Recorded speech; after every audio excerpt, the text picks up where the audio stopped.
I've been using my iPhone 6s Plus for over a month now, and it's the best pocket computer I ever had. I live in the post-PC era, and I've been using my iPad Air 2 as my main computer, but the iPhone 6s Plus can do a lot of the stuff I do on the iPad Air. So now I can use the iPhone 6s Plus as my main computer. But I still use my iPad Air 2 for some of the things I do. For example, watching YouTube videos, because the display is so much bigger on the iPad, of course, so that's why I prefer using the iPad Air 2 for watching movies and videos. And I also use the iPad Air 2 when I need to edit both audio and video in iMovie, because on the iPhone 6s Plus I can't see the waveform of the audio while video editing in the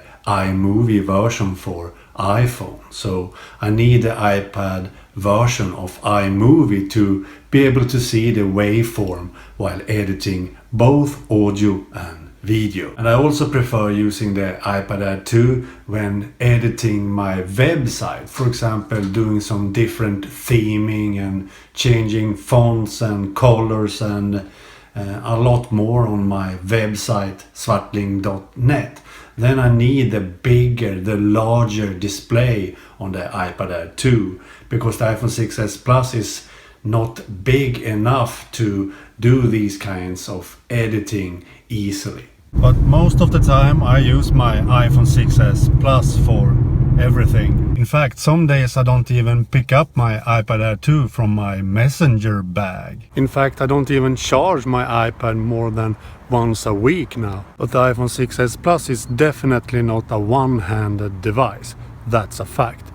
No matter how big hands you have, it's not a one-handed device. But I'm starting to get used to the large size, the very huge size of the iPhone 6s Plus, but I still miss the easy handling of the smaller iPhone 6. When you need to do something really fast, then you need to do it with one hand, for example, while walking and so on.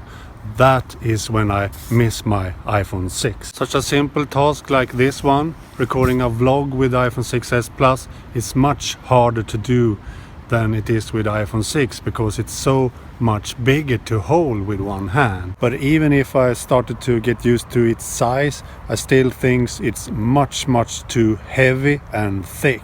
It needs to be thinner and lighter to be able to use much easier and having a better user experience. My iPhone 6 feels like pure air in comparison. So to me it's fully possible to use the iPhone 6s Plus as my main computer, but not the only computer, because I still need the iPad Air 2 for some things.